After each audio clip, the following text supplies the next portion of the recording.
Welcome to the Sourcing Hero podcast, produced by Una, a group purchasing organization that empowers sourcing heroes, and Art of Procurement, the world's largest procurement podcast network. I'm your host, Kelly Barnard. The goal of the Sourcing Hero podcast is to capture the epic stories of people who are rising up and beating the odds to create exceptional value within procurement, directly from those heroes themselves. Today, my guest here on the Sourcing Hero podcast is Bennett Glace. Bennett has held a number of content marketing and communications roles, both inside and outside of procurement. And each one has given him the opportunity to see new ways that humans connect or don't based on the medium and the message. So, hi, Bennett. Thank you so much for being with me. Yeah, thanks for having me, Kelly. Great to be here. Now, I talked a little bit in my intro, just generally about the kinds of roles that you've held. But what else do you think it's helpful for people to know about your professional journey to this point? Well, I appreciate that great intro. That gives people a lot of context. I would say that I've been a content marketing jack of all trades in every position that I've held, and that I cut my teeth really writing it for a procurement audience about spend management, all things indirect spend management and strategic sourcing. I worked for a company called Source One Management Services, who sort of wrote the book on the subject. And Yep. when they put out the 10-year anniversary second edition, I was lucky enough to say that I edited the book I on was going to say we strategic should sourcing. clarify. They literally wrote the book. This isn't like we're using polite phrases. Like they actually wrote the book Managing Indirect Spend for anybody who hasn't read it. Yeah, so it was a great place to kind of, yeah, again, like I said, cut my teeth in content Yeah. marketing and really kind of learn so much about the various facets of procurement and strategic sourcing. And we'll talk a little bit about how procurement can tell a more exciting story in our conversation today. And I certainly learned that it is, potentially, if you're looking at it from the right angle, a very exciting topic. Absolutely. Now, to that point about maybe telling a more exciting or a more appealing story, one of the things that procurement gets teased about all the time is either our terminology or our acronyms. We love our TLAs, our three-letter acronyms. Is this a complaint or an issue that is unique to procurement, or have you found this in some of the other spaces you've worked in as well? No, it's definitely not unique to procurement at all. I mean, even in my own work, I find that I'm using little terms and pieces of jargon all the time that get met with kind of a blank stare. Even something that I take for granted, like B2B or SaaS. You know what I mean? If Yep. I say that to someone who doesn't work in that field, it sounds like a bunch of nonsense. I would say too, most recently I was writing for a maintenance and operations audience, and a big thing that we constantly would try to drive home with them is don't just talk about the things that you would talk about with your peers in maintenance and Yeah. reliability and operations, because an acronym like MTBF, mean time between failures, tough to even say. What does that mean to someone who doesn't work in maintenance? You got Yeah. to talk about it in terms of the actual tangible cost, really make it matter for that audience. Well, and I think part of why it's important is whether it's writing an article, a white paper, having a conversation, or communicating internally, it's never just for the sake of transmitting that information. Typically, there is some kind of action we're trying to get people to take. We're telling them a story because we're trying to either motivate them to get interested in something or drive them towards some type of business objective. How does this idea of thinking about how we talk to and communicate with people outside of our area of specialty allow us to hopefully get to those collaborative relationships that we're looking for? Yeah, I mean, I think that's one of the most important parts of speaking the same language is it's making sure nothing gets lost in translation. I think when you're speaking the same language as your audience, whatever stakeholder that might be, whatever business function they represent for you, it's immediately clear once you're speaking their language what's in it for them. It helps you kind of it cuts the time and then the need for follow up to kind of get to that answer of what's in it for them and what are the results that we're actually talking about.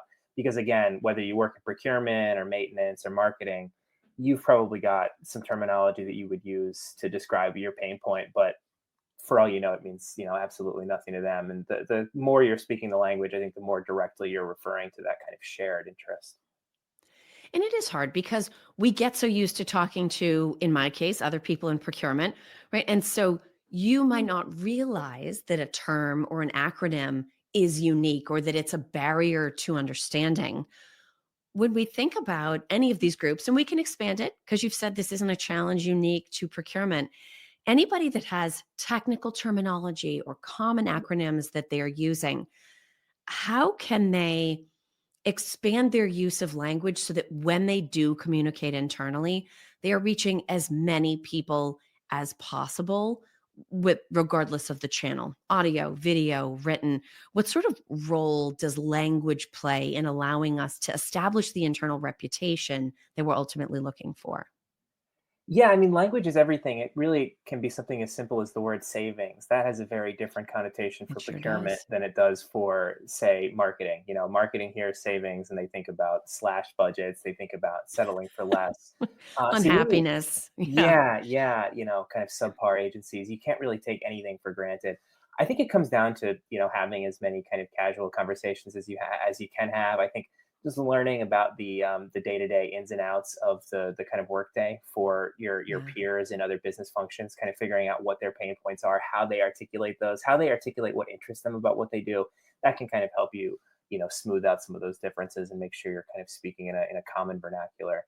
I always like to advocate for having kind of lunch and learns where people can kind of introduce their department and what it is they do, and kind of help lower the learning curve for some of those bits of terminology and some of those kind of maybe function unique pieces of information.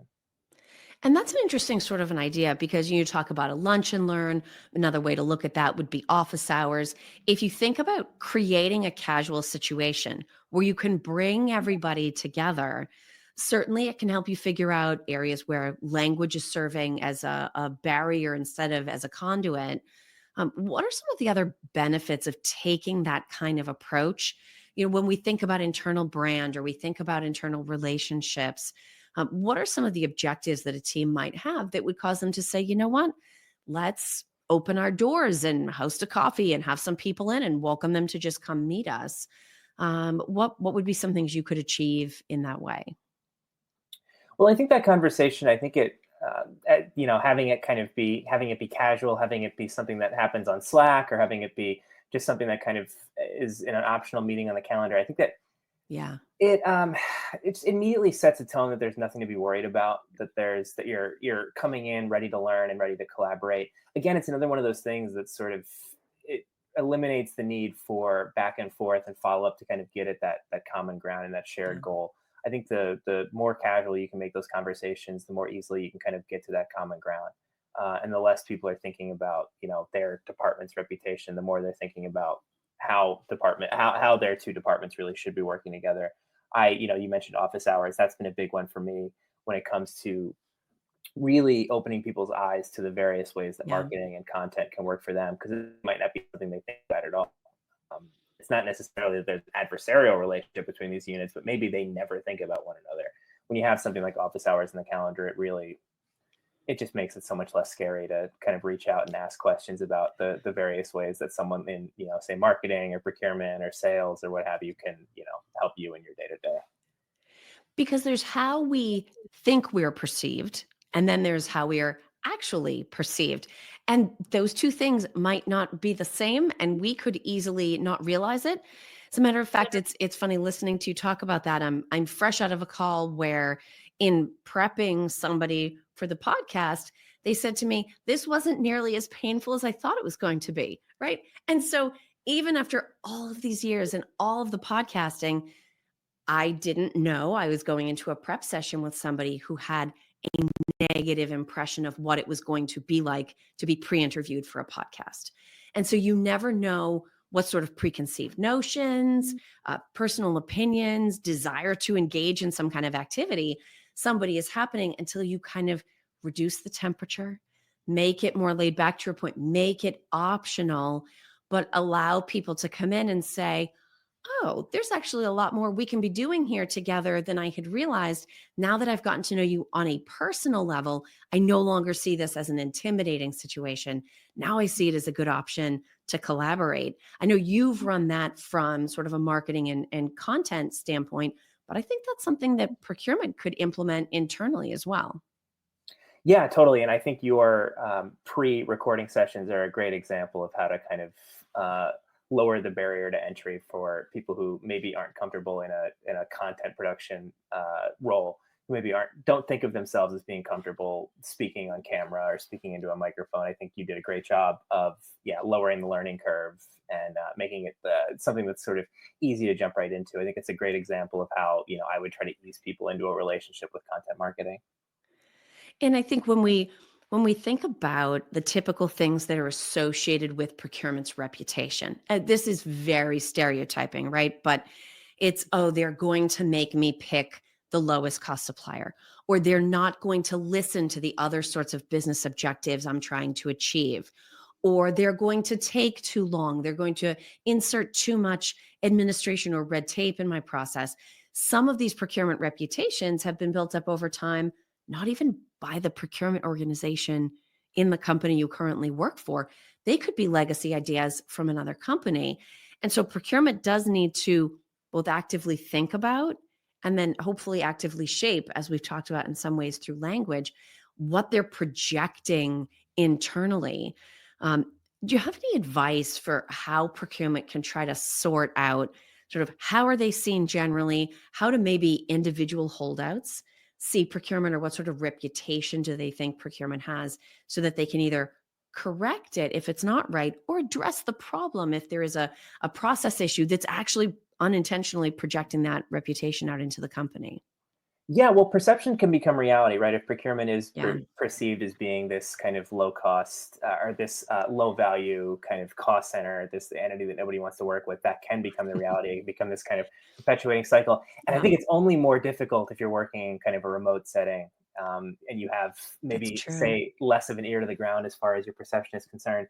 I would say again that, like, as much as you can lower the barrier to entry for conversations with your or with your function, as much as you can demystify the work of procurement, I think that's really really important. As much as you can kind of get out of procurement specific jargon and really kind of speak to the specific pain points of everybody you're working with. And Yeah. again, I mean, I think in a remote setting, I think something like a lunch and learn, I think something like having a dedicated Slack channel where people can kind of come to procurement with their questions is a great way to kind of I'm repeating the phrase lower the barrier to entry, but really lower the barrier to entry and make it seem like Yeah. a conversation that's not necessarily quite so serious. Yeah. Now, I'm going to be a little bit devil's advocate here, Bennett, because you're coming to this from a marketing, content management kind of standpoint. Procurement thinks differently, right? Most of us are in the field because we're analytical, we're data driven, we might like to negotiate, we might have some market expertise. Whereas I think I'll share my generalizations around marketing, right? It's a very creative field. It's where I learned about the idea of personas, right? Marketing people, this is horrible. Okay, my perception. Marketing people sit around and think about these personas that they're trying to reach with specific types of messaging and channels of content so that they can connect with those people, pull them into the fold and make them part of the audience or community, whatever the goal ends up being. The skills that go along with being effective in marketing, content creation, seem to naturally lend themselves towards also thinking about what kind of an internal brand you have, or thinking about how your language helps or does not help connect with other people in the organization. If there's something procurement could learn from the marketing mindset, so if we could start to shift the way we think about what we do, how we talk about what we do, how we're perceived internally, and almost think about have like an internal marketing campaign, what would be some mindset shift elements that procurement could take on to both understand what they're projecting, but to start intentionally projecting a more optimistic, or to use your phrase, open door, lowered bar kind of brand to their colleagues and other functions within the company? Yeah, well, I'm glad you used the phrase mindset shift because that's how I think about it. I think if this organizational mindset shift is going to happen, and if the organization as a whole is going to start to view procurement as someone worth collaborating with, first, a mindset shift has to happen internally, even Yeah. on the individual level within the procurement department. You have to start projecting that you're someone worth collaborating with, that you deserve to be in the room, that you deserve that seat at the table. And maybe I'm biased. I'll come at this from sort of a marketing perspective. For me, a big way that we advocate for the work marketing does and the way we make marketing matter to, other people within the companies. We talk a lot about purpose. We talk a lot about Yeah. starting with why and really being kind of purposeful in every decision we make, and that being kind of the underlying um, philosophy behind marketing's decision and the work we do, that we're not just marketing a product, we're really marketing a mentality and a set of values. And I think procurement can start to think like that too. I think, honestly, again, maybe I'm biased coming from a marketing perspective, but I do think a lot of the same principles that inform marketing can help, Yeah. other functions within the business to sort of better brand themselves. I'm even referring to it as branding. I think marketing has a lot to teach other entities about how they market themselves, both internally and externally, to kind Yeah. of foster that collaboration and really, reduce the impact of those negative stereotypes that we've seen kind of built up over the years. Because to your point earlier, a lot of those, you might be coming into a department where there's this, history of this negative perception that you have nothing to do with, Right. and the kind of quicker that you can kind of fight against that, the quicker that you can kind of, again, demystify procurement, the quicker you can make procurement someone worth collaborating with. It might be an uphill battle. We talked a little bit about the perception being reality. We talked a little bit about the self-perpetuating cycle that, if procurement is perceived as being low value, people are Yeah. less likely to work with it. They're less likely to kind of proactively collaborate, and ultimately results will be disappointing, and it becomes kind of a cycle that repeats itself. But at the same time, if you're successful in kind of changing the narrative, you can see the opposite cycle. You can see people are proactively collaborating with procurement, and now results really are starting to feed themselves in a more positive way. Absolutely. Well, with that note of positivity, Bennett, I want to bring you into a tradition we have here at the Sourcing Hero podcast. So I'm going to give you two questions. You can pick either one, and then I'll give you an opportunity to give me your answer. But your choices are: what does the idea of a sourcing hero mean to you? Or what do you think heroism looks like in a business context? Sure, yeah, I'll take the second question just because not being necessarily a sourcing professional Sure. myself, coming at it from the marketing side of things. I would say in a business context, heroism to me looks like selflessness. It looks like a constant effort to put the team and the business and kind of what's best for everyone else before maybe what it is you would prefer to do. But I also think it's a constant effort to live out the values that the company cares about, putting those at the heart of every decision, and really, really being conscious and deliberate about how those values are evident in the things you do and the things you say. No, I think that's a great way to look at it. I know, for instance, art of procurement, like we're very forward with our corporate values. I would like to think most people looking to join a firm of any kind would either look for direct evidence of or ask somebody like, what are the corporate values here? But that idea of being able to take a unifying idea like a set of corporate values and have it flow down through everything you do, that actually ties really nicely to what we've talked about today, because it's proof that, especially through common language, unifying ideas are incredibly powerful. And if we can make sure that the language that we're using is clear, at the end of the day, we all ultimately want to be successful together. We might be using slightly different words to talk about it. We might have slightly different approaches to achieving it. But if we are all working towards the same goal and can recognize that in each other, I think the opportunity is huge. Leave it to a marketing person, Bennett, to bring such a great point of view on that question. Well, yeah, I try. Yeah. Now, if people have met you for the first time through this conversation and would like to reach out, connect, learn more, what is the best way for them to get in touch? Sure, I would say LinkedIn is the best way. My inbox is open. You can reach out and connect. I would also say that you can keep in touch with my film writing. In my free time, I'm the associate film editor for a site called Split Tooth Media. We just had a great interview go up with a filmmaker named Tyler Rubenfeld. I would highly recommend checking that out. But yeah, LinkedIn is best for all things Bennett Glace. That is awesome. Well, Bennett, thank you so much for being with us today. Thank you for listening to this episode of the Sourcing Hero podcast. Join us again next time for more true stories of sourcing and business heroism performed by your colleagues and peers. Look for the Sourcing Hero wherever you get your podcasts, and don't forget to subscribe. Finally, don't forget, sourcing heroism is taking place all around us every day. Keep your eyes open and you're bound to see it. Until next time, I'm your host, Kelly Barner. Stay well, and always remember that you can be a hero too.